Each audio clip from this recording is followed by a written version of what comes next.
బ్రహ్మాండంగా జరుగుతుంది. మంచి స్పందన ఉన్నది ప్రజలలో కూడా. కాంగ్రెస్ పార్టీ అంటే ఒక నమ్మకం ఏర్పడింది. అలా ఈ 4 నెలల్లోనే 10 ఏళ్ళు వాళ్ళు చేయలేని 4 నెలల్లో చేసినామనే ప్రజలకు కళ్ళకు అవుపడే విధంగా ఉన్నది. కాబట్టి ప్రజలు కూడా విశ్వసిస్తూ చాలామంది కూడా పార్టీలో జాయిన్ అవుతున్నారు. చాలా మంచి బ్రహ్మాండమైన స్పందన మాత్రం మంచిగా వస్తుంది. పోటీ ఎవరి మొదలు ఉండబోతుంది? మాకు పోటీ లేదు అనుకుంటున్నాం. ఇక్కడ వరంగల్ జిల్లాలో మాత్రం పోటీ లేదు.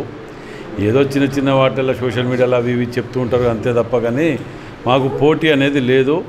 కడియం కావ్య గారు ఒక 2 నుంచి 3 లక్షల మెజార్టీతో గెలవబోతున్నారు రాబోయే రోజు. చూడండి మీరు. చాలామంది ఇప్పుడు కాంగ్రెస్లో కూడా చాలామంది యాస్పిరెంట్స్ ఉండే, వీళ్ళందరినీ కాదనుకుంటా కవి గారికి టికెట్ ఇచ్చారని చెప్పేసి కొంచెం అపోహ లాంటిది. అధిష్టానం నిర్ణయం, అది హైకమాండ్ చూసుకోవాల్సింది. అది మా చేతిలోది కాదు. అది మా చేతిలోది. మాకు ఉండేదంటే నాకు 4-5 సార్లు ఎందుకు రాలే? అధిష్టాన నిర్ణయానికి కట్టుబడి ఉన్నామా లేమా మేము అనేది మాకు ఇప్పుడే ఒక క్రమశిక్షణ కార్యకర్తగా మొదటికెళ్ళి కూడా మేము అధిష్టానం ఏ నిర్ణయం తీసుకున్నా దానికి కట్టుబడి మేము పనిచేస్తుంటాం. మీరు చెప్పింది ఎంత వాస్తవం ఉన్నా కూడా అందరూ కరెక్ట్గా సపోర్ట్ చేయట్లేదు కావ్యకి అన్నది కూడా ఒకటి బయట మనకి వినపడుతున్న ఒక ఇది. అది దాదాపు అందరూ కూడా పాల్గొంటున్నారు, సభలో పాల్గొంటున్నారు. మీరు అందరూ కూడా చూస్తూనే ఉన్నారు, మీటింగ్లలో పాల్గొంటున్నారు. మరి చేయట్లేదు అని మీరు అంటున్నారంటే అది మరి నాకైతే అంత అట్లాంటి అందరూ కలిసికట్టుగా పనిచేస్తున్నారు. ఎక్కడ కూడా అట్లాంటి ఈ అవకాశం లేదు మీరు అంటున్నారు. కానీ ఇప్పుడు బీఆర్ఎస్ పార్టీ నుంచి కడియం శ్రీహరి గారు కాంగ్రెస్కి వచ్చిన తర్వాత ఈమెకు టికెట్ వచ్చింది కావ్య గారికి. అక్కడున్న అగ్రసేన నాయకులు సరే టికెట్ కోసం బీఆర్ఎస్ ఓట్లన్నీ కూడా ఈయనను ఓడినీకే ఉన్నారని చెప్పేసి ఇంకో 40 మాటలు అంటారు, ఎన్నో మరుగుతున్నాయి. వాటి అన్నింటిని పట్టించుకుంటే కలుస్తుందా రాజకీయంలో? వాస్తవాలన్నిటి అయితే ఖరాబ్ ఇది కావు కదా. పార్టీలు చాలామంది, ఒక కడియం శ్రీహరి గారే మారలే కదా, చాలామంది మారింది. మరి వారి మీద ఎందుకంత ఇదిగా లేకుంటుండే? కాంగ్రెస్లో గెలిచిన వాళ్ళు, కాంగ్రెస్లో కాంగ్రెస్ భిక్ష పెట్టిన నాయకులు కూడా చాలామంది తీసుకుపోయినప్పుడు గుర్తు రాలేదా వాళ్ళకు? ఆ రోజులు గుర్తు రాలే. ఇవాళ మంత్రి పదవులు కూడా ఇచ్చారు కదా వాళ్ళకు. గతంలో ఇవ్వలే మంత్రి పదవులు కూడా తీసుకుపోయి. అప్పుడు గుర్తురాంది, ఇప్పుడు ఒకటి గుర్తు వస్తుందా? 21 మంది 22 మంది ఎమ్మెల్యేలు ఉంటే 6 చేసి ప్రతిపక్ష హోదా కూలిపెట్టే విధంగా వ్యవహరించిన ఈ దుర్మార్గులు వీళ్ళు ఇలా నీతులు మాట్లాడితే ఎట్లా? ఇప్పుడు స్టేషన్ గనుపురైతేనేమున్నది, పాలకూర్తేనేమున్నది, ఎర్రబెల్లి దాయ గారు కూడా కంకణం కట్టుకున్నట్టు మాకు సమాచారం.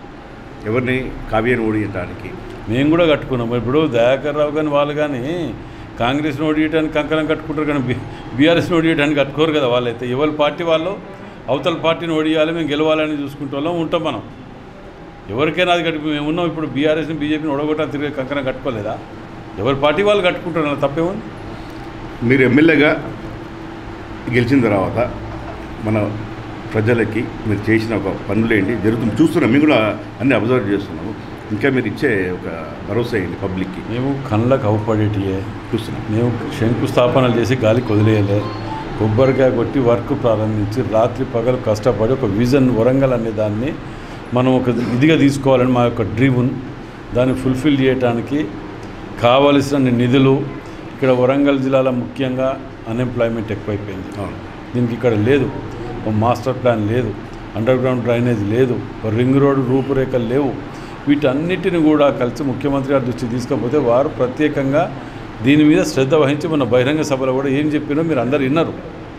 దాన్ని తప్పకుండా మేము అందరం కలిసి వరంగల్ జిల్లా గతంలో 20 ఏళ్ళు వెనుకపోయింది కదా, 30 ఏళ్ళు ముందుకు తీసుకుపోయడానికి మేము ఇలా కంకణం కట్టుకొని తిరుగుతున్నాం. చివరిగా పార్లమెంట్ ఎలక్షన్లో వరంగల్ సెగ్మెంట్ ప్రజలకి మీరు ఇచ్చే సందేశం ఏంటి ఎమ్మెల్యేగా? వరంగల్ జిల్లా ప్రజలకు మీ ద్వారా వరంగల్ టీవీ ద్వారా విజ్ఞప్తి చేస్తున్నా, మేము గతంలో 100 చేసినవి చెప్పుకోగలుగుతాం. ఇదే బీజేపీ, ఇదే బీఆర్ఎస్ చేసిన ఏందో చెప్పి ఓటు అడగమంటాను.